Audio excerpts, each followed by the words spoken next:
Islam Makhachev est tellement fort qu'il a fait passer Renato Moicano pour une ceinture blanche. Merab Dvalishvili est une machine, preuve 4312. Jiri a fait du Jiri. Jailton Almeida met des KO debout maintenant.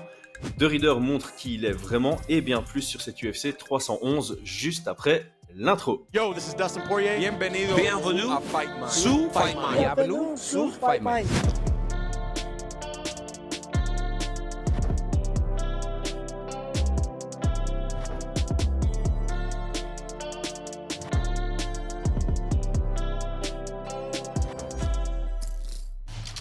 Paris sur le MMA avec Unibet. Quelle sera l'issue du combat? Une soumission? Un KO? Paris sur la prime numéro 1 avec Unibet. 100 € de bonus sur ton premier pari. Islam, c'était expéditif une fois que ça a été au sol. Pourtant, Moicano, c'est un grappleur d'un gros calibre. On en avait parlé déjà plusieurs fois dans nos podcasts. Un combat qui commence de manière assez mesurée. Renato qui connecte debout sur une combinaison. Islam shoot, obtient directement un très beau takedown sur sa première tentative. On sent immédiatement que son positionnement au sol est parfait, sa pression est élevée. Renato qui cherche à scramble, Islam qui chope un darce à la volée. En prenant première question pour toi, le milieu de son avant-bras plutôt que le creux. En général, on a l'habitude de voir des gens prendre le creux du biceps. Ça change quelque chose d'aller chercher plutôt le milieu de l'avant-bras pour, je sais pas, est-ce que c'est plus serré le darce choke quand on prend ce grip? Non, ça change pas grand-chose, hein. Tu peux mettre ton bras où tu veux. C'est toujours les mêmes fonctionnements sur les soumissions sanguines. Donc il te faut juste les deux artères de boucher. Je vais me le répéter encore une fois. Donc non, peu importe. La dernière darse qu'il a placée, il était dans une position qui semble, qu'on utilise pour l'anaconda, tu vois, avec dans la position d'anaconda choke, mais avec les bras inversés, et ça soumet.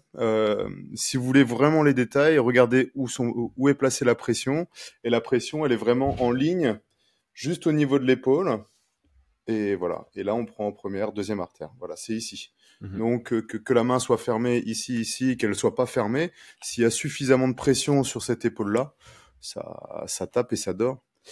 Et là, tu parlais de preuve encore une fois qu'il s'est exactement comment soumettre, peu importe le round, donc au premier round, au dernier round, dès qu'il a placé ses bras, il va pas s'ennuyer sur savoir si techniquement c'est académique. Il vient pour éteindre l'adversaire. Donc non, ça change rien, ça tape et il montre clairement que c'est un grappleur. Ouais, voilà, qui est dans une autre dimension. Ouais, parce que t'en parles, hein, peu importe le round, on a aussi eu contre Oliveira au round 2, et que ce soit Renato ou Oliveira, ça tape très vite. Donc il y a vraiment ou Dustin, hein. Ouais, Dustin aussi. Dustin, ça tape très vite, mais il y a un peu ce truc de Dustin après à l'interview, il dit c'est notamment le fait que il saignait beaucoup, donc voilà, celle-là je l'enlève un peu parce qu'il y a une circonstance potentiellement à côté de vraiment la pression qu'il met. Moi, je l'enlève pas. mais par contre, Oliveira et Renato, je les considère comme des bien meilleurs grappleurs que Dustin. Et le fait qu'ils tapent aussi vite, ça montre à quel point il y a un niveau exceptionnel du côté de Makhachev. Ah ouais. Moi, personnellement, je pense que c'est vraiment dans le jiu-jitsu brésilien et le grappling, la différence entre des bons grappleurs et d'excellents grappleurs, c'est qu'ils savent se positionner au centimètre près. Ouais. Et c'est du détail, c'est de la sensation, c'est de la connaissance, mais ils savent se positionner où ils savent que ils ont juste à appuyer. Et ça, si vous avez la chance de tourner avec des très bons jujitsuka ou des très bons grappleurs, ils vont vous montrer une technique, vous n'y arrivez pas, eux ils la placent et c'est simple pour eux, mais parce qu'ils ont les détails de place. Et je pense qu'il est clairement dans cette dimension-là. Dans mon dernier live, on avait une chouette question. Quelqu'un qui disait, en moyenne, en général, on connaît cette information que une personne moyenne va mettre 10 ans à devenir ceinture noire en jiu-jitsu. Ouais. Et il posait la question, maintenant, donc aujourd'hui, on a de plus en plus d'informations. Je pense que ce qu'il entendait par là, c'est qu'il y a de plus en plus de techniques. Hein. Le sport évolue, donc il y a de plus en plus de diversité technique et de plus en plus de techniques à apprendre. Est-ce que ça va changer? Est-ce que plus tard, justement, ce sera plutôt 15 ans pour devenir une ceinture noire? Moi, j'avais répondu que j'ai l'impression que non, Parce que autant au début, tu vas apprendre beaucoup de techniques. Là, je disais que je n'étais pas la bonne personne pour répondre à cette question, mais quand tu commences à vraiment bien connaître le sol, ça devient plus mécanique et instinctif. Donc, tu commences à comprendre vraiment la mécanique du sport et la logique du sport. Et à partir d'un moment, tu vas, dans un sparring, tu vas faire des techniques fonctionnelles que tu n'as pas spécialement vues à l'entraînement, juste parce que tu as la logique et la compréhension mécanique. Et donc, j'ai cette impression que on va pas changer. Et c'est pas parce qu'il y a plus de techniques aujourd'hui qu'on mettra plus de temps à devenir une ceinture noire, parce que ce sera plutôt toujours axé sur on apprend les techniques au début, et puis à partir d'un moment, l'aspect logique te permet de développer jusqu'à avoir le niveau d'une ceinture noire. Ouais, je sais pas, je suis pas trop sûr sur sur le truc instinctif, parce que tu l'as toujours eu, le fait de tourner et d'être instinctif, peut-être plus qu'avant. Moi, je dirais que non, il ne faudra pas plus d'années, parce que le sport évolue sur l'aspect technique, sur les pratiquants, mais aussi vis-à-vis des coachs. Et on a des coachs de plus en plus expérimentés, de plus en plus, comment dire, mieux payés, clairement. Et donc, j'imagine par exemple en Belgique, il y a 10 ans, on n'avait pas le nombre de coachs qu'il y a aujourd'hui, et ni le niveau de coaching avec des coachs qui gagnent leur vie grâce à ça, quoi. Ouais. Et donc, qui peuvent passer leur temps et qui deviennent de très bons coachs pour apprendre. Ouais, Donc, je pense... le niveau de pédagogie augmente en parallèle, et Voilà. donc les élèves s'améliorent plus vite qu'avant. Oui, donc ils ont plus de bagages, mais ils s'améliorent plus vite, et donc on restera un peu sur ce nombre d'années. Et sur l'aspect pratique et instinctif, je pense qu'on tourne peut-être moins qu'avant, notamment parce que on a des coachs qui sont peut-être un petit peu plus théoriques et qui apportent plus de savoir, et je trouve ça mieux parce que ça préserve un peu les blessures et ça permet de progresser beaucoup plus rapidement. Ok. Ouais, parce que ici, pour revenir, tu vois, j'ai cette impression que oui, Makhachev, il a un arsenal technique au sol qui est super vaste et très haute qualité. Mais de l'autre côté, dans le combat, ça va tellement vite, et ça me paraît presque automatique / mécanique. Je pense... la façon dont il prend la darse dans le scramble, l'exécution est extrêmement rapide. Et encore une fois, comme tu l'as dit, il va pas réfléchir à l'exécution des détails techniques à la perfection. Il sait que ça va fonctionner parce qu'il connaît la position, et il dit ok, là, je mets la pression, je l'ai. Je vais pas commencer à essayer d'attraper sa jambe avec ma jambe droite ou ce genre de choses. Ouais. Oui, bien sûr. Après, c'est de la connaissance aussi, hein. Ouais. C'est pas juste de la mécanique. Je l'ai fait 100 fois, je sais que ça tape à ce moment-là. C'est de la connaissance. Pour moi, il sait où mettre la pression, notamment sur l'épaule. Et je pense qu'on sous-estime beaucoup. Moi, le premier, hein, le niveau, enfin, le niveau technique que le bloc de l'Est, que la Russie peut avoir. Pour plusieurs raisons. Un, on ne parle pas la langue. Deux, ils ne partagent que très très très peu les contenus pédagogiques, les contenus de cours. Il y a très peu de coachs qui se déplacent dans le monde pour pouvoir partager, tu vois, les connaissances. Mais je crois que vraiment, en termes de théorie, ils sont vraiment très loin, quoi. Ouais. Et de pratique, parce qu'encore une fois, il y a ce truc dont on parle souvent, c'est qu'ils s'entraînent beaucoup entre eux. Le niveau de chacun augmente, et donc oui, bien sûr, mais je crois sincèrement qu'on a toujours eu cet argument, genre c'est normal, ils sont des milliers à s'entraîner, donc c'est les meilleurs qui sortent. Mais je pense sincèrement, quand on suit par exemple en lutte, il y a quelques coachs de lutte russes qui ont été traduits en anglais. C'est impressionnant, tu vois, le niveau technique. Ouais, je pense que... Et en plus, les meilleurs coachs russes, les meilleurs coachs restent dans leur pays, tu vois.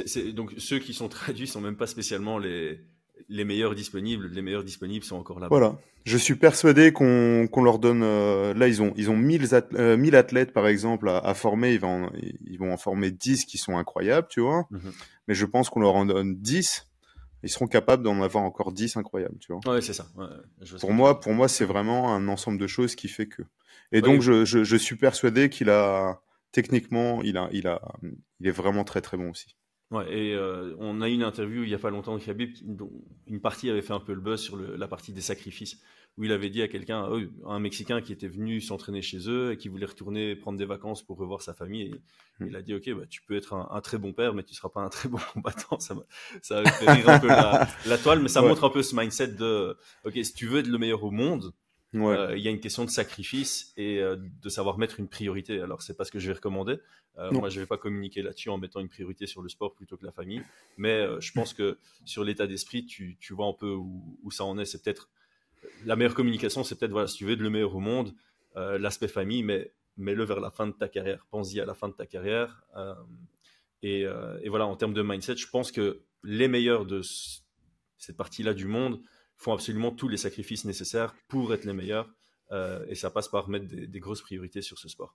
Est-ce qu'il y a quelque chose d'autre d'un point de vue technique que tu veux relever, ou alors on passe à la suite pour Islam Makhachev? T'as dit qu'il s'est fait toucher ou Oui, il se fait toucher par une combinaison. il se fait toucher ou il trébuche parce que Bah, il se j'ai fait du mal à connecter. voir. Pour moi, il se fait connecter. C'est C'est un peu pas entre passé- les deux. Je pense que la Parce que connexion, elle est clean, Parce que mais c'est pas il est passé pas au phasé, replay. tu vois. Oui, ils C'est l'ont pas pas mis passé au replay ni C'est quoi que ce bizarre, soit, hein. tu vois. Il passe un direct de Makhachev au replay. Par contre, il passe pas cette séquence Et qui pour justement nécessite peut-être d'être vue au ralenti. Moi, mon impression, c'est que ça connecte. Le crochet connecte. Que c'est un peu dans un mouvement où il est pas très stable, donc ça Ouais, s'apparente presque à un down. Mais quand tu regardes juste après, il est pas phased. Il vacille Ouais, pas. Il mais est pas. je vais regarder parce que moi au début j'ai fait hop, il tombait sur ses fesses et la manière dont il se relève, je me suis dit bah non, il a sûrement glissé. J'attendais le replay, on voit pas le moment et donc je me suis dit bah que ça devait être juste une. Bon, c'est un crochet qui touche bien, mais Ah bah qui je vais est regarder. pas. Ah oui, t'as bien vu le crochet, ouais. Oui, moi Ok, bah, j'ai revu la séquence Ah, en vitesse réelle. C'est un genre de. C'est quoi? C'est direct crochet qu'il envoie et le crochet arrière je vais passe. regarder. Ça va. Mais voilà, pour moi, c'est pas un crochet qui est sur le point de finir et on n'est pas. Ça Non, peut pas non, être non, loin de comptabilisé là. comme un knockdown, Ouais. tu vois. Ouais. Du coup, Écoute, ouais. sur le combat, pour en rajouter, moi j'ai trouvé impressionnant. Je pense avant le combat, on s'était tous les deux positionnés pour dire que le combat allait durer plus d'un round et demi. Exact. Toi, tu t'étais positionné à dire qu'il durerait moins de Non, 3 rounds. donc moi Non. j'avais mis pas mal, enfin une grosse partie de mes unités sur plus que un round et demi, puis une toute petite partie sur plus que 2 rounds et demi, et alors 0,1 unité sur la décision. Ah oui. Ouais, Et en donc fait, je voulais vas-y, je voulais vas-y. revenir là-dessus. Moi je m'attendais vraiment pas à ce qu'il trouve la solution aussi facilement dans le premier round.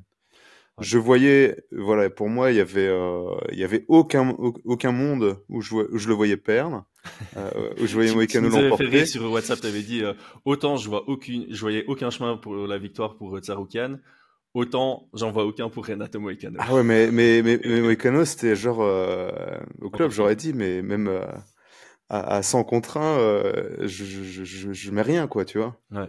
Je mets rien. Mais par contre, que ça dure plus d'un round et demi, quand tu es autant underdog, je m'attendais à ce que Moïcano soit, enfin voilà, un peu plus prudent, tu vois, quand t'as 5 rounds, quand ça allait au sol, je dis c'est bon.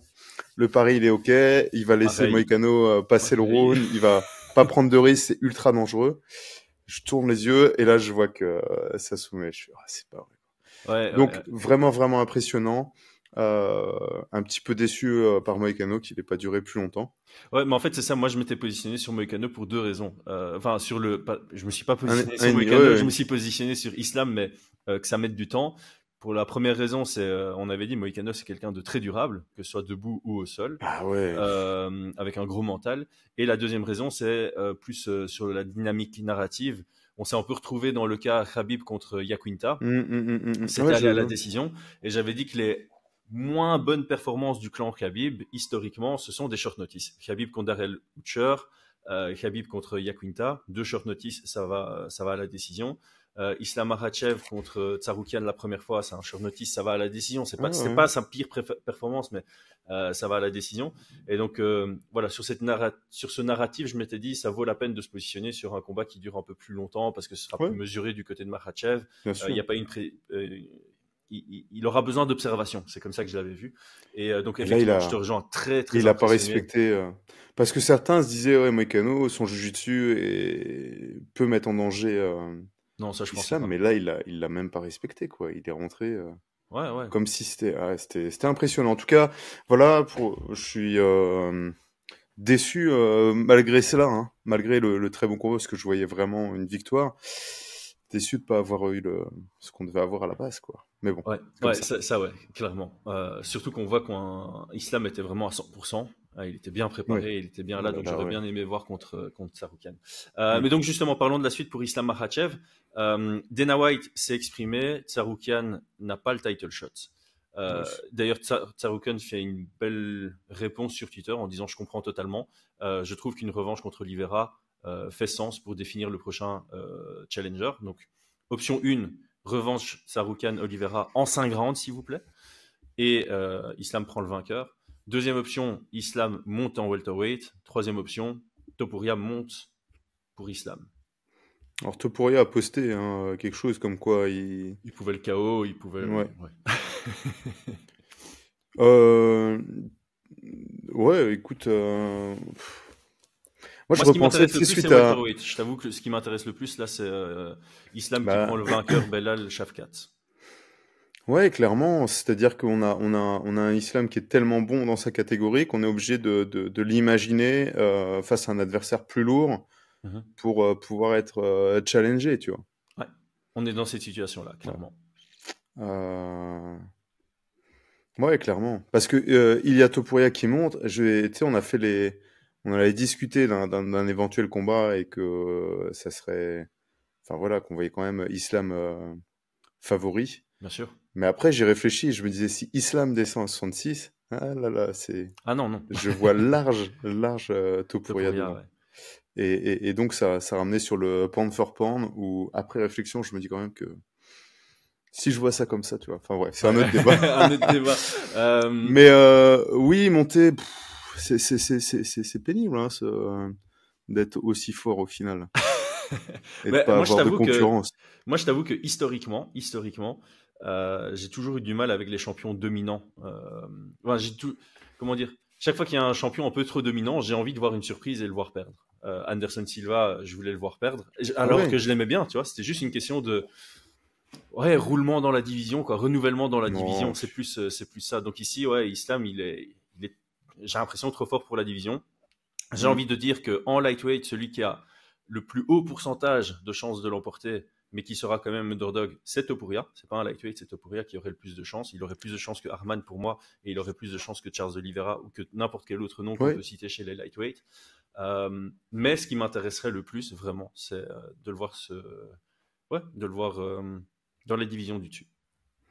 Et même s'il veut pas combattre contre Belal pour une raison X ou Y, ce qui est possible, ça me dérangerait même pas qu'il fasse un peu comme Anderson Silva. Anderson Silva qui était champion dominant en middleweight, il est monté 2 fois en light heavyweight pour prendre quelqu'un qui n'a pas la ceinture. Tu vois, il est monté pour Griffin, il est monté pour Stéphane Bonnard. Ça me dérangerait pas de voir Islam monter contre le vainqueur Edwards contre Jack Della Maddalena, par exemple. Ouais. Mais je trouverais ça. Enfin, après, il mérite. Ouais, moi ça m'intéresse pas. Je pense qu'il roule sur les deux, tu vois. Donc. Ouais. Mais bon, le seul combat qui me fait pour moi ça serait Belal Mohamed. Je pense que ça serait serré. Moi, j'aimerais bien. C'est vraiment le combat qui me plaît le plus sur papier de toutes les options possibles et réalistes pour Islam. Mais voilà, et sinon je suis pas contre, hein, pour être honnête, le fait qu'il puisse faire un combat par an et qu'il attende tranquillement, que les lightweight se disputent et qu'on ait chaque fois un vrai challenger, quoi. Voilà, et il s'installe sur son trône et il attend qu'un vrai challenger débarque et puis il le tape et il retourne s'asseoir sur son trône. Ouais. Je pense que tu parlais, tu vois, sur le fait d'être actif. Je pense qu'à un moment, quand tu es champion, s'il y a personne si à chaque fois tu dois affronter des gars et tu es ultra favori. Ouais, je comprends l'argument. En fait, d'un côté, je trouverais ça dommage de pas voir plus de Islam parce que j'aime beaucoup le voir combattre. Mais de l'autre côté, c'est vrai que je préfère le voir moins et challenger que plus et ultra favori. On est d'accord là-dessus. Moi, personnellement, un combat comme hier soir, d'en voir un tous les 2 mois, je m'en fiche, tu vois. Ouais, Un combat par effectivement. an où tu as par exemple un Arman qui a 2, 3, 4 combats qui nous a montré qu'il y avait un véritable intérêt et qui était capable, et ça m'intéresse. Ouais, Mais c'est plus sinon, intéressant, clairement, ouais. clairement. Toujours hein, qualité versus quantité, on va toujours Voilà. se positionner sur la qualité. Mm. On va parler de la suite de la soirée, ça s'est mieux passé pour nous au niveau des paris, donc on fait ça juste après avoir remercié notre sponsor principal, unibet.fr. J'aimerais prendre un court moment pour remercier notre sponsor principal, unibet.fr. C'est grâce à nos sponsors que nous pouvons produire ce contenu et le mettre gratuitement à votre disposition en enlevant les ads sur les différentes plateformes. Unibet.fr est le site qui vous offre les meilleures cotes sur les combats de MMA. Au vu des dangers des jeux d'argent, on vous invite à vous inscrire uniquement si c'est avec une approche ludique et récréative. Budgétez et voyez ça comme une opportunité de vous renseigner davantage sur le sport qui vous passionne. Obtenez un free bet allant jusqu'à 100 € en passant par notre lien en description lors de votre inscription. Alors, Merab, on ne sait pas combien de poumons il a, mais c'est vraiment impressionnant. Une nouvelle fois, il s'impose en tant que méga underdog. Et j'ai envie de dire, grâce à son cardio, sans vouloir dénigrer son style, hein, pas du tout, ni son niveau, mais son cardio a pesé dans la balance. On sentait sur les 2 premiers rounds que techniquement, ça pouvait être difficile pour lui. Mais quand Merab n'arrive pas à imposer sa lutte, il arrive quand même à imposer progressivement son rythme jusqu'à créer un écart d'énergie à son avantage pour pouvoir ensuite imposer son jeu. C'est ouf. Qu'est-ce qui t'a marqué dans ce combat en dehors de cette capacité sur 25 minutes, quoi? Bah, qu'est-ce qui m'a marqué Moi, Qu'est-ce on que t'as noté? s'attendait. Qu'est-ce que Je t'as pense qu'on noté? s'attendait tous à ce type de combat. Je pense que c'était difficile de voir l'un ou l'autre finir l'un ou l'autre, tout simplement. Ouais, on Un finish s'attendait à un 5 difficile. rounds. On s'attendait à un synchron, on s'attendait à une décision. Clairement, on s'attendait tous, en tout cas en personne de chez nous n'avons misé sur un vainqueur, donc on s'attendait tous à ce que ce soit relativement serré. Et Ouais. c'est ce qui s'est Plus serré produit que les avec. codes de Paris, ça on l'avait dit. Ouais. Ouais, c'est ce qui s'est passé avec 2 rounds à 3. C'était relativement étonnant, notamment sur les codes de Paris, parce que quand tu as un combat que tu vois aller à la décision, mais tu n'arrives pas à définir qui serait le vainqueur avec une décision, c'était difficile d'imaginer que les codes soient aussi éloignés. Donc moi, j'ai pas été étonné du combat. J'ai trouvé qu'Oumar a plutôt bien débuté. Mais on en avait parlé sur l'analyse. Pour moi, il a été beaucoup trop généreux dans sa gestion d'énergie. Et ça, je me suis fait la réflexion au moment où il envoie son coup de genou sauté dans le premier round. Ouais. Je me suis dit, ça c'est potentiellement une erreur. Ouais. Je me suis dit en live, donc je sais que c'est facile à dire après, mais vraiment, pendant le combat, je me suis dit, ça c'est pas spécialement réfléchir au fait que ça puisse durer les 25 minutes. Peut-être qu'il était trop à l'aise, qu'il se sentait bien dans le combat dans le premier round, et franchement, il était bien dans ce premier round, mais ouais, effectivement, écoute, gestion d'énergie n'était pas... C'était pas bien géré. Pour moi, on en avait parlé pendant le débrief contre Curry Sandhagen, suite au premier échange, quand il échoue, entre guillemets, il met au sol et puis Sandhagen se relève. On le voit reprendre sa respiration, on le voit avoir un moment où il a une grosse dépense d'énergie. Et ça, ce genre d'indicateur montre que la gestion, tu as peut-être été un petit peu trop généreux dans les premières minutes. Tu n'as pas encore mis ton second souffle en place et tout. Ouais. Donc pour moi, il a fait un très bon premier round. Je crois qu'il cherchait un petit peu trop les coups durs peut-être. Il a cherché de la lutte. Moi, j'ai reçu un message ce matin, on me demandait mon avis sur le fait qu'il aurait dû rester loin de la lutte. Et je pense que je suis plutôt d'accord avec ça. Donc de rester comme il était, au kicking range, frapper, toucher, sortir, refuser la lutte absolument, reprendre le centre. Et par contre, j'ai trouvé très bon sur ses sorties de clinch. Donc, dès qu'il sortait du clinch. D'ailleurs. Mais Rap, je trouve qu'il boxait bien en sortie de clinch. Ouais, c'est son jeu, hein, en même temps. Voilà. Mais sur les 2 premiers rounds, je trouve que Oumar était prêt. Il a mis quelques bons crochets. Mais voilà, moi, c'est sa gestion d'énergie qui me semblait un peu complexe. Et ouais, en striking, je pense qu'il aurait dû rester loin. Il était plutôt bien parti, ouais. Ouais, stratégiquement, je pense que ça allait, tu vois. J'aurais voulu le voir plus attaquer le corps, parce que j'avais dit dans notre podcast sur la carte principale que j'avais oublié de noter ça pendant l'épisode game plan, mais Merab semble sensible au corps. Je Mhm. pense que ça a encore été un peu prouvé dans ce combat, même si finalement celui qui a le plus souffert au corps, c'est Oumar dans le 4e round, hein, qui a été un moment sacrément touché par Merab. Ouais, c'est un peu ça la lecture générale du combat. Je pense que techniquement et en termes de compétences, Oumar a vraiment quelque chose à proposer Ouais. pour battre Merab, mais la gestion d'énergie lui a coûté cher dans ce combat. Ça reste serré, hein, la transition se fait sur le 3e round, qui selon moi est assez compétitif quand même. Fin du 2e déjà, Ouais, ça commençait. Merab on sentait que commence ça à avancer. commençait. Hein. Et on doit noter aussi, hein, Oumar se blesse à la main, vraisemblablement dans le premier round, c'est ce qu'il dit à l'interview. Est-ce que ça change quelque chose? Encore une fois, selon moi, la défaite doit être remise sur la gestion d'énergie, comme tu le dis. Donc oui, c'est un facteur du combat, mais Il a accepté le combat en étant blessé. ouais, c'est ça. Ça faisait partie des risques. Merab était blessé à la jambe, donc. Ouais. Donc à noter aussi. Moi je vais rebondir sur le cardio où tu disais que c'est son cardio. Je pense quand même que son style. Je l'ai noté aussi. Vas-y. Ouais, voilà, c'est vraiment le style de Merab d'être moins bon techniquement que les autres, mais d'imposer un rythme, de menacer, de descendre, de frapper, d'être tout le temps en train d'avancer, fatigant. Il reste entre guillemets disponible. On voit des ouvertures chez lui, donc les adversaires se jettent dedans un petit peu de manière trop généreuse. Et au final, lui, il a son rythme. Et il avance. Il va pas de la même manière qu'un Oumar, je le trouve trop généreux. Ça veut dire que il va vraiment donner presque sa vie pour essayer d'obtenir un takedown, tu vois. Ouais. Merab, on peut lui reprocher d'avoir un taux de takedown relativement faible. Ouais. Mais c'est parce que il ne va pas donner sa vie absolument pour scorer un takedown. S'il sent que ça va pas aller, il reboxe et il repart, etc. Voilà, c'est à l'usure, on en a déjà parlé. Et alors, il y a quelqu'un qui a mis dans mes commentaires que, je trouvais la performance très très belle de Dvalishvili, et la personne commente, ouais, mais il a toujours pas de finish. Et donc, de 1, il s'en fout en fait de jamais finir ses combats, il les gagne tous. Et de 2, je me dis, j'ai une théorie sur le fait qu'il finisse pas ses combats, c'est qu'il cherche pas spécialement à finir, parce que chercher à finir un combat, ça fatigue. Exactement. Et je pense que ça fait partie du. Donc, il a un gros cardio. Mais le fait qu'il gère son énergie de cette manière, oui, ça peut être fatigant de shooter.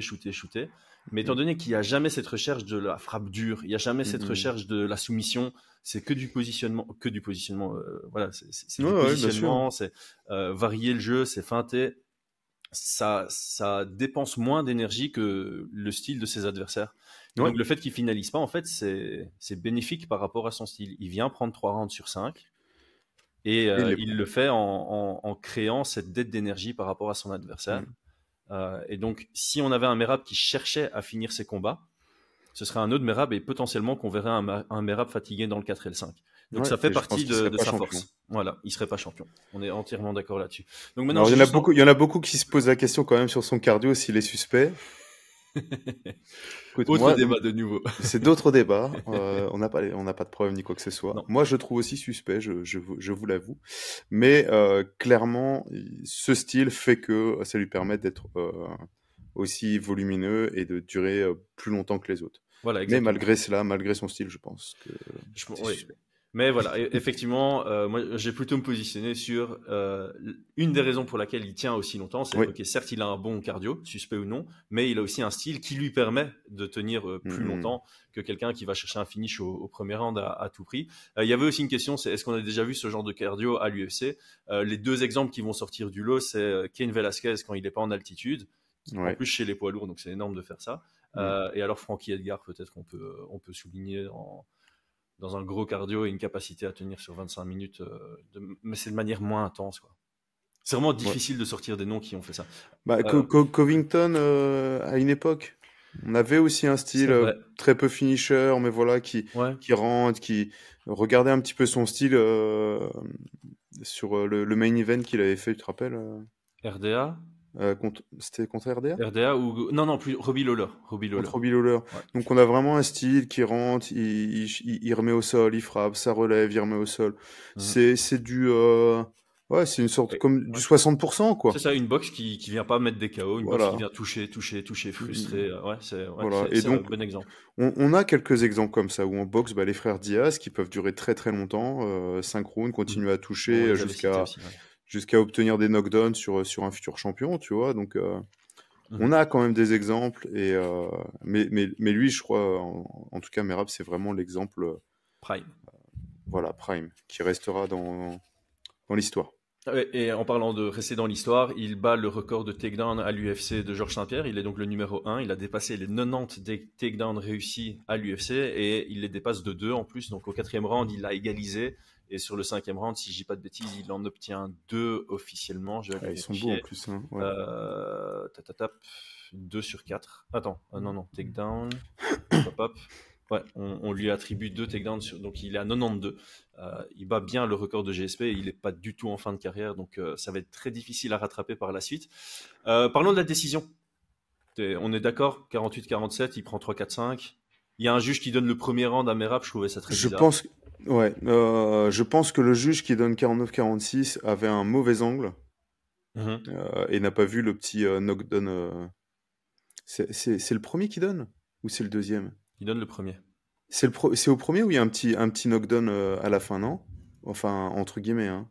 Ouais, un ascenseur. Ouais. Un petit ascenseur, boum, Ouais. il se fait connecter la pointe du menton, c'est au premier? Ouais, parce qu'en fait, c'est vrai que maintenant, je regarde statistiquement, c'est au premier, ouais, et je regarde statistiquement, en fait, le premier round, t'as 20 frappes à 18 à l'avantage de Dvalishvili. Il n'y a pas spécialement de takedown dans ce round-là, donc...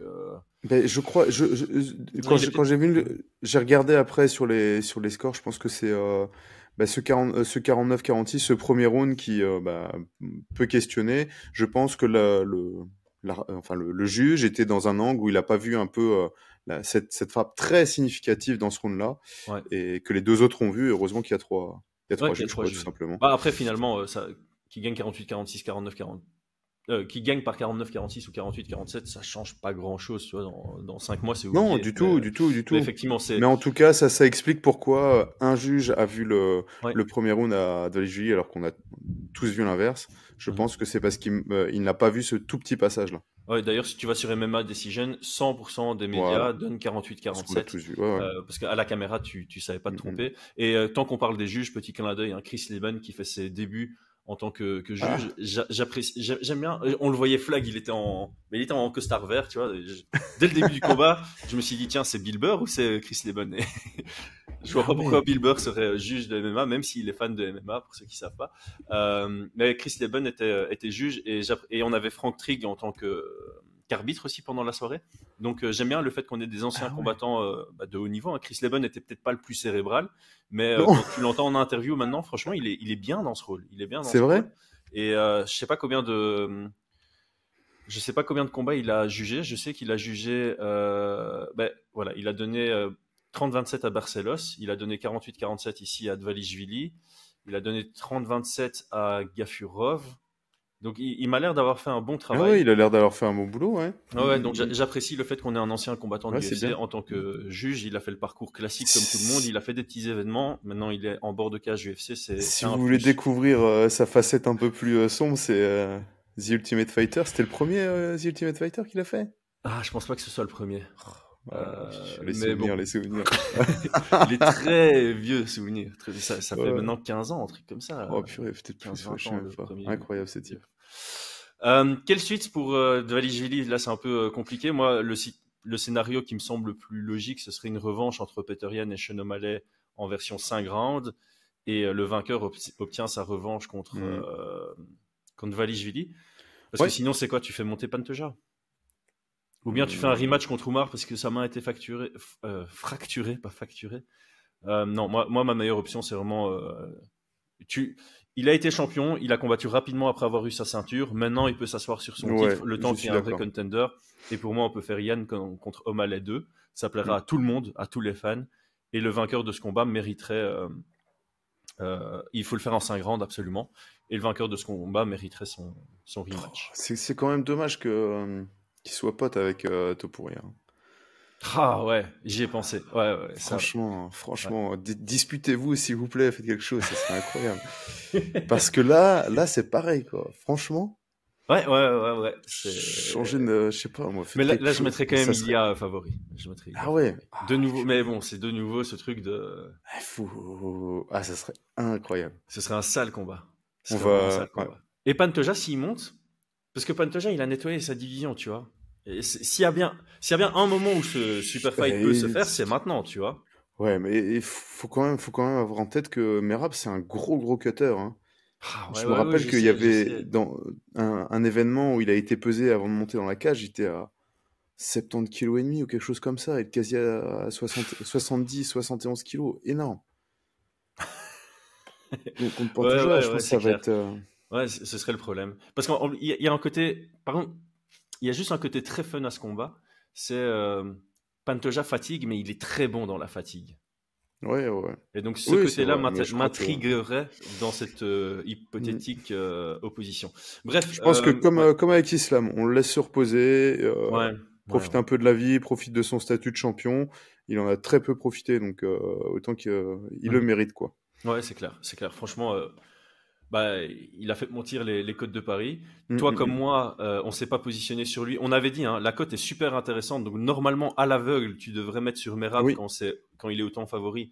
Mais on pronostiquait tellement Oumar qu'on ne s'est pas positionné du tout. On ne s'est pas positionné sur Oumar non plus. Par contre, bien joué, tu m'as convaincu de me mettre sur le combat va à la décision. Donc on a pris nos unités sur ce combat. Ouais. Jiri contre Hill. Personnellement, je n'ai pas noté grand-chose de ce combat. Je l'ai apprécié, hein. Je l'ai vraiment apprécié. Sympa, j'ai juste pas noté grand chose. Ouais, voilà, c'était sympa. Les mouvements de tête de Jiri, très efficaces. J'ai trouvé très bon à ce niveau-là. C'est peut-être une amélioration dans son jeu. Parce qu'il avait dit qu'il avait travaillé beaucoup sur la garde haute. J'ai pas vu de garde haute. Par contre, j'ai vu bien bosser sur les mouvements de tête. J'ai trouvé quand même moins. J'étais moins stressé sur sa garde. Je l'ai trouvé quand même un peu plus imperméable. Hein. Ouais, pareil. Je sais pas si statistiquement ça va peut-être se confirmer. Tu sais quoi, on va aller regarder. Je crois qu'il avait 43% en moyenne de défense avant le combat. Sur celui-ci, il a 58. Non, attends. 55%. Ça va, ça monte. Ça va, non, ça va même très bien en fait. Mais 55% par rapport à 43%, c'est une sacrée. Ouais. Et puis alors cette esquive latérale, hein, le slip counter là qu'il a fait, c'était très très beau. Il l'avait cherché dans le 1. Dans le 1, à un moment donné, on le voit partir, etc. pour trouver le timing. Non, vraiment bien. Ça fait plaisir. Ouais, il a fait quelques ajustements intéressants, tu vois, par rapport à quelqu'un qui bouge beaucoup la tête. On l'a vu essayer d'envoyer quelques high kicks, parce que voilà, quelqu'un qui bouge la tête, t'envoies un high kick, ça fait une collision. Au lieu de viser la tête, il a commencé à viser le corps dans le deuxième round, donc c'est intéressant. Quelqu'un qui bouge beaucoup la tête, son bus il reste à la même place. Jiri a juste été. Je pense que tu vois sur l'analyse, on avait surtout regardé le volume qui allait à l'avantage de Hill, mais je crois que la variété de frappe, la variété martiale, de mouvement, c'est ça, martial. Mouvement, d'être capable de se déplacer, toucher. Eh bien, elle est vraiment à l'avantage de Jiri. Franchement, sur ce genre de combat, je trouve ça toujours chouette d'avoir un artiste martial qui surpasse le mec qui envoie beaucoup de frappes grâce à un peu plus de variété, quoi. En fait, c'est certain. Jiri, à chaque fois qu'il va combattre, je vais kiffer. Je vais dire, c'est une plus-value sur n'importe quelle carte. Et justement, à moins que tu aies quelque chose d'autre à dire sur ce combat. Non. Quelle serait la suite? Pour moi, il y a la suite sportive qui ferait sens pour Jiri, c'est d'attendre le vainqueur entre Carlos Hulberg et Jan Blachowicz. Ouais. Le combat fun, ce serait Khalil Rountree.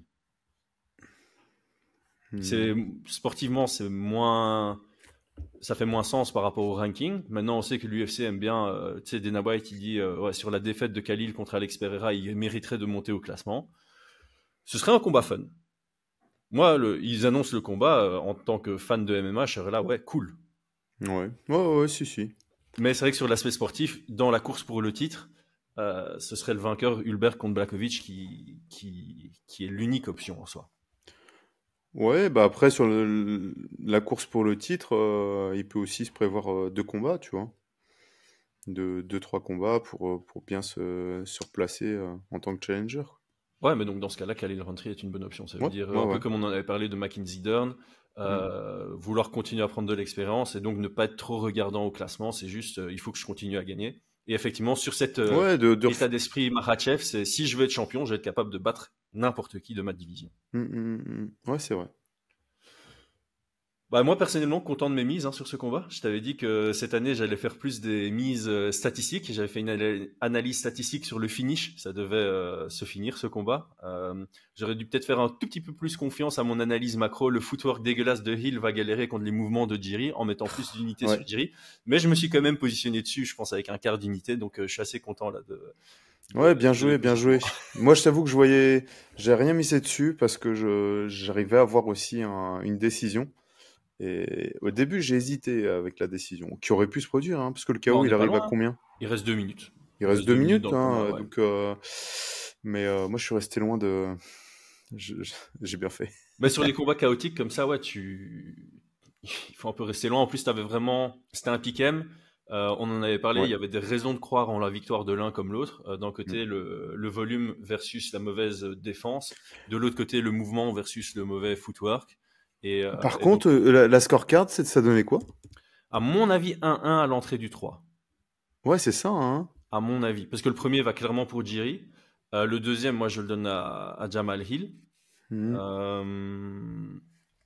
Je sais pas, tu as trouvé là ou pas? Hill, Prochaska, scorecard. On va voir qui a la meilleure connexion. Alors, Surtout qui tape le plus vite.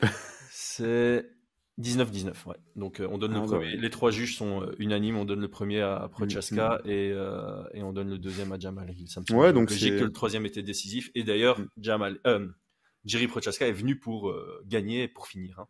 On l'a senti. Il y a une augmentation d'intensité dans le début de troisième reprise, enfin sur la troisième reprise de manière générale pour le Tchèque.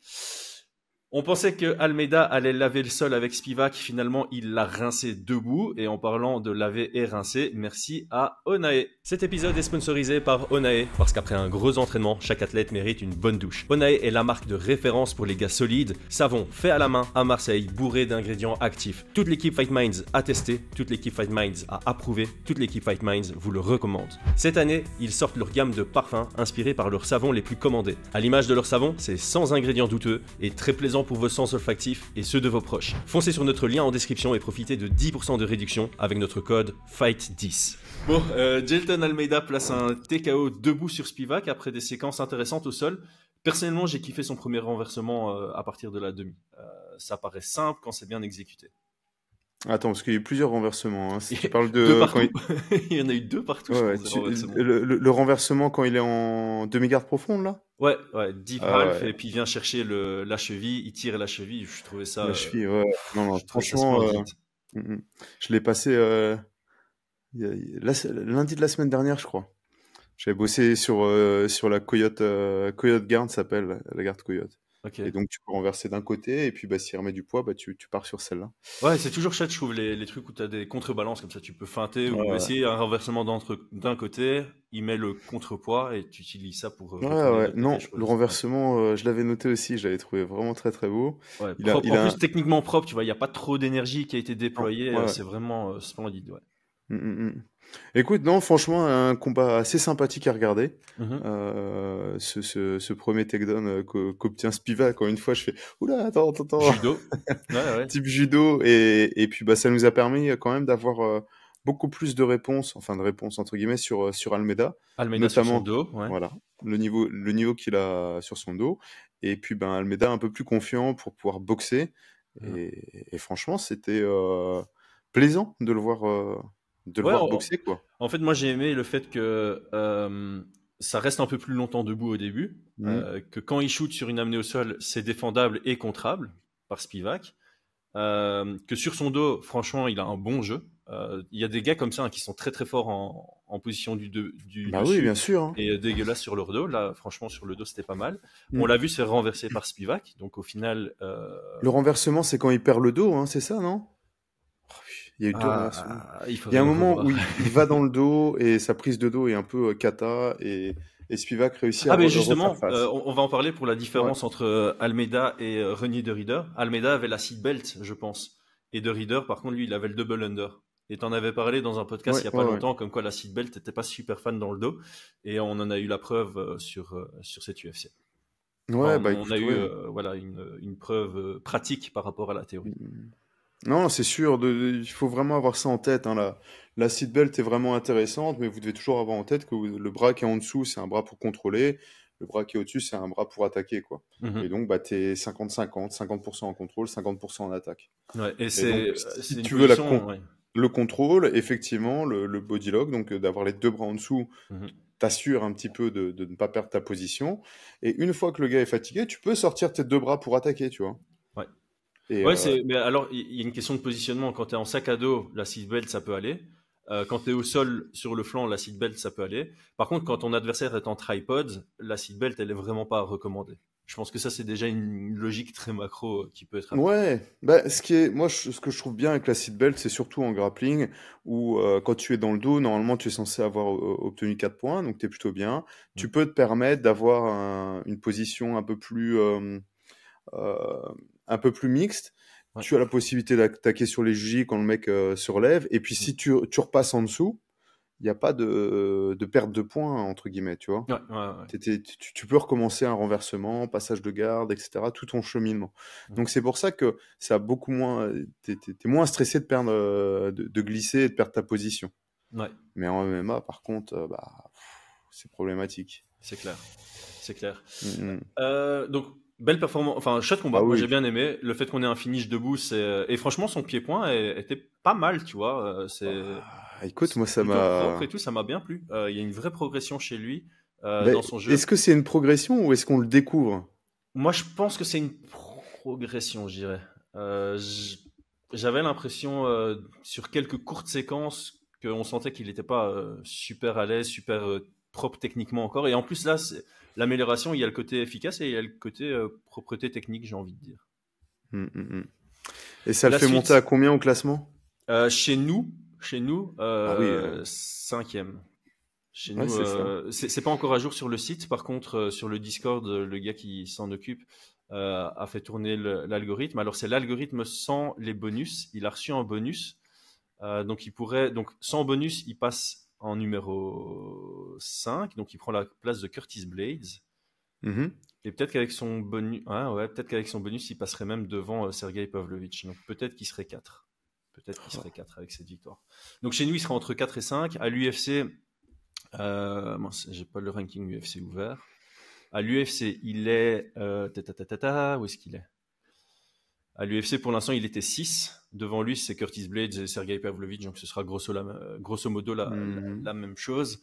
Il a call out Gann.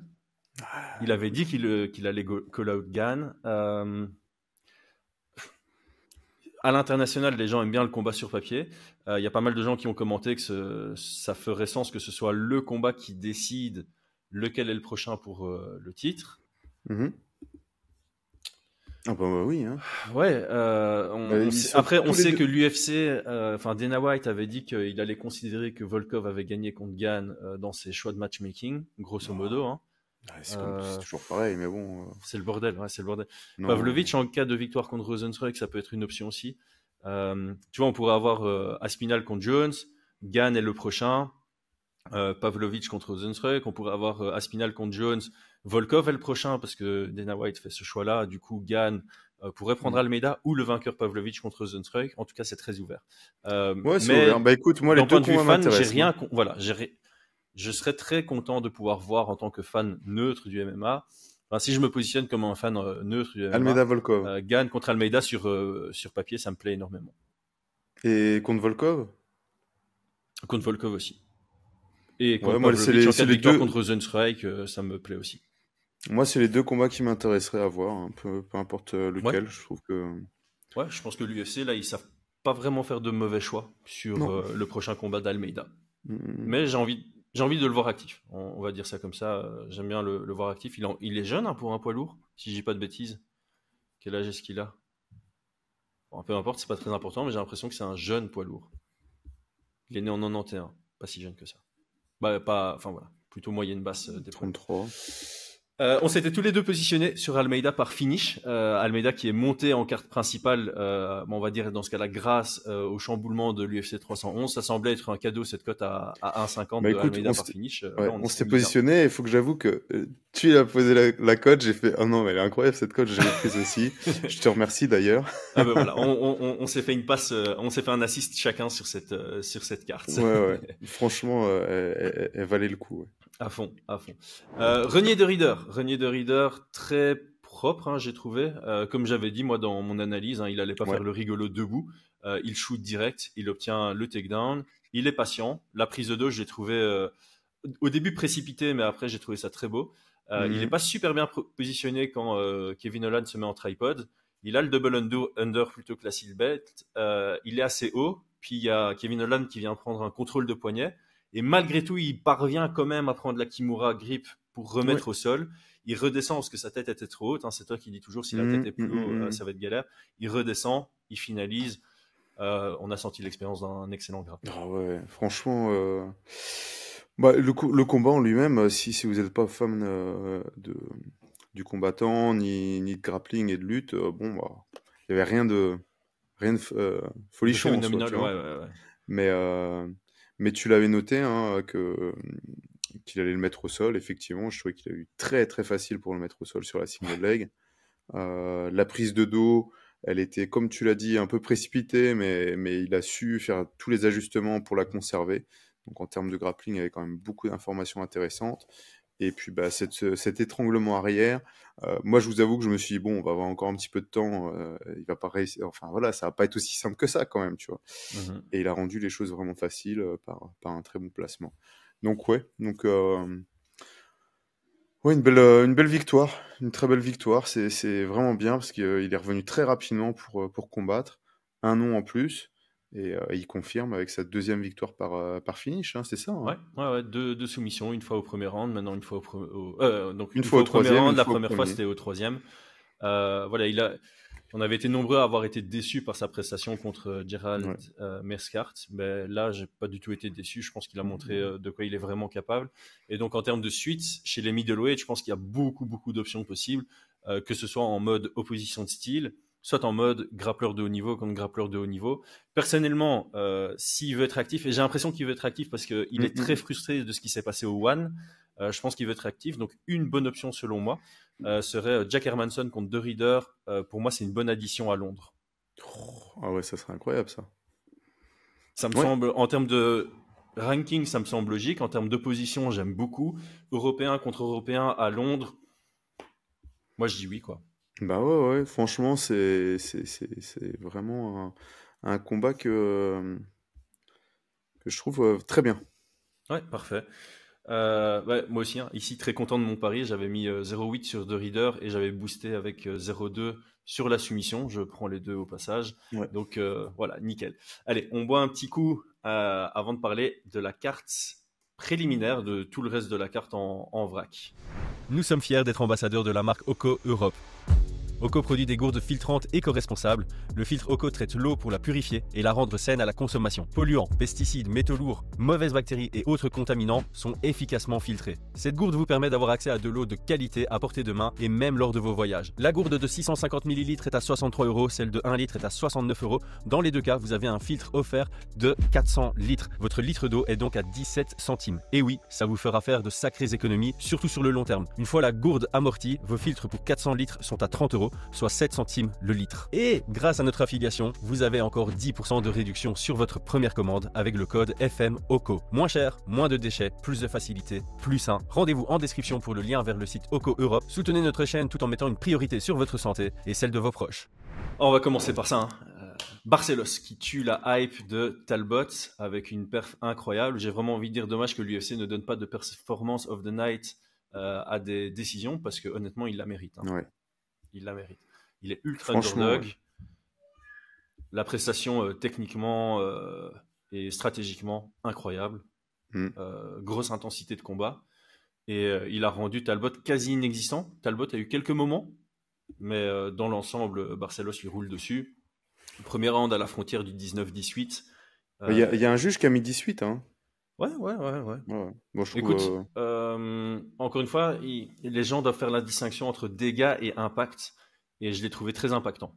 Je l'ai pas trouvé, il n'a pas fait beaucoup de dégâts parce qu'il n'a pas beaucoup frappé. Mais j'ai trouvé très impactant dans le sens où, entre le premier round et le deuxième round, on voit un Talbot fatigué qui prend des grosses respirations. Ouais. Il y a une tentative de soumission, il y a une bonne prise de dos, il y a une grosse pression au sol. Donc, pour moi, on est sur la frontière. J'entends le 18, j'entends les 19.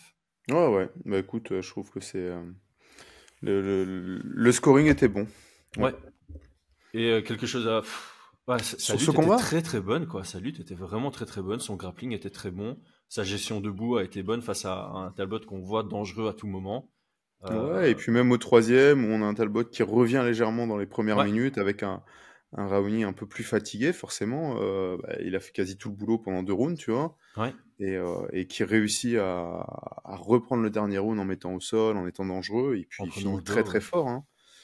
Super. Franchement, une super prestation de Raoni Barcelos et impressionnant. Et encore une fois, pour l'UFC, on en a déjà parlé un petit peu, mais c'est encore un prospect qu'ils mettent peut-être un petit peu trop tôt Ouais, parce qu'on sur avait un gros dit, nom. Barcelos, on avait dit que c'était quand même un gros step-up par rapport Ah ouais. à Gamouri. Je n'étais pas sûr si c'était un step-up par rapport à Simon. Force est de constater que c'est le cas. D'ailleurs, Barcelos Bon, avait une purée. victoire contre Simon, si je ne dis pas de bêtises. En tout cas, j'avais dit que Barcelos avait déjà battu des prospects dans sa carrière. Ah ouais. Est-ce que Simon en faisait partie?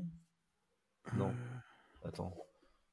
J'avais dit Gutiérrez et Saïd Nurmagomedov. Autant pour moi, il n'avait pas combattu contre Simon. Mais Il voilà, avait battu c'était vrai. Ralita aussi. Ouais, Non, Barcelos, c'est Gutiérrez, vraiment le ouais. vétéran qui a déjà battu des prospects, donc c'était un très bon test, on va pas se le cacher. Mais effectivement, l'UFC prend quelques risques sur le matchmaking dans la volonté de faire monter des prospects peut-être un peu trop vite. On l'a vu aussi sur le premier combat avec Carpenter, on en parlera tout à l'heure, et Rigna aussi. Donc ici, ouais, les choix de l'UFC, il y a 3 gros prospects quand même sur la carte qui ont perdu, et Talbot avec beaucoup de hype aussi. Donc voilà, je pense que Talbot, il y a peut-être une grosse faiblesse à son jeu qui a été exposée dans ce combat, mais ça reste un prospect. Ça reste un prospect, il est encore très jeune. Pour moi, Ouais. il va faire une belle carrière, quoi.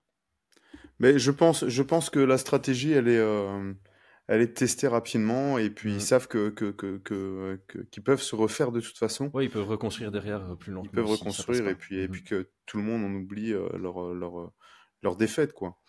Mais c'est vrai que là, peut-être que la marche était trop haute. En tout cas, il vient de se faire très très exposer sur sa lutte, sur son sol, et il a intérêt à bien bosser dessus parce que Ouais. sur les single legs, il se faisait, je vais pas dire facilement mettre au sol parce que tout est au crédit de Raoni Barcelos. Clairement.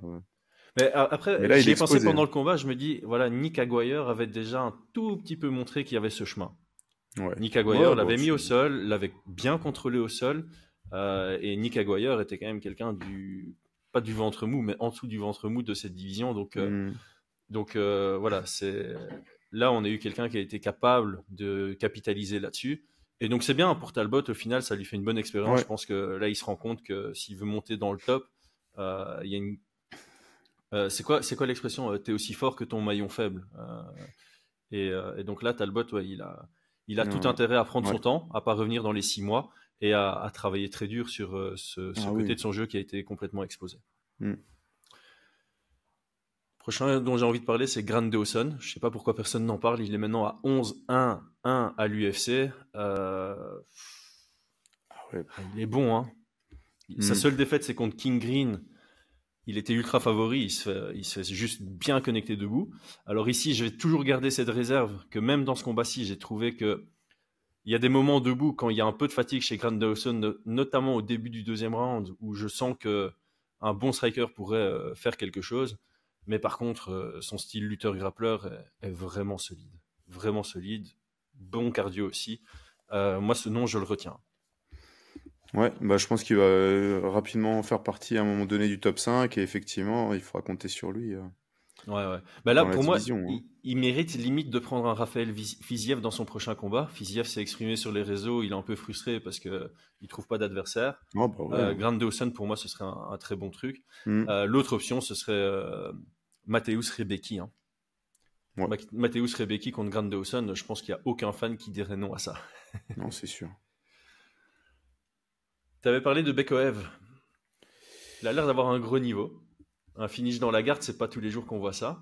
Par contre, il y a quand même 3 gros coups à l'arrière de la tête, dont celui qui, selon moi, provoque le TKO. Alors, je pense pas que ça change quelque chose au résultat. Mais voilà, ça n'empêche que je trouve que les arbitres là-dessus, ils doivent quand même être un tout petit peu plus réactifs. J'ai bien aimé dans le main event à quel point on a été réactif sur les doigts de Moïcano. Ouais. J'aimerais bien qu'on soit aussi très réactif sur les coups à l'arrière de la tête oui. au sol. Il y a eu deux moments très réactifs. Il y a eu Moïcano, effectivement, et puis il y a eu l'omoplata de... qui a placé une omoplata avec les mains Barcelos. Ah bah voilà.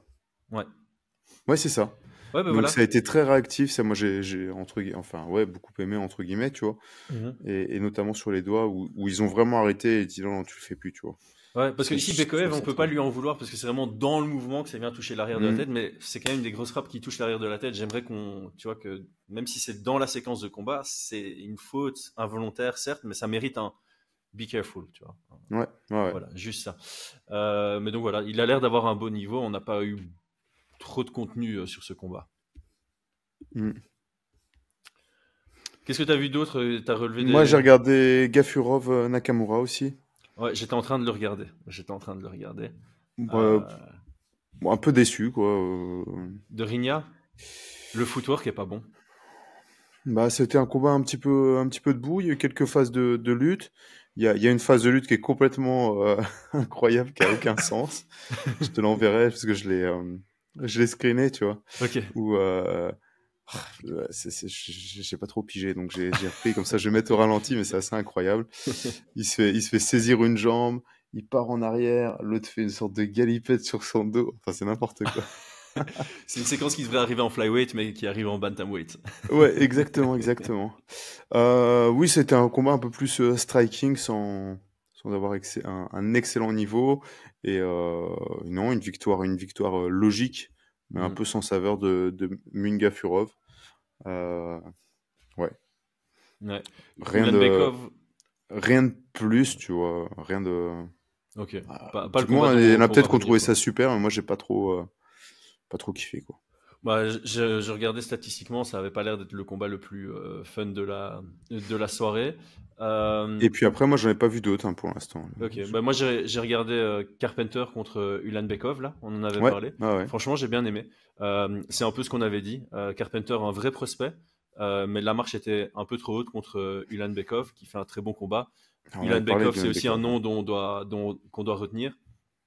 C'était le last minute? Non, c'est pas lui. Hein. Non, le last minute, c'était Bekoev. Ah oui.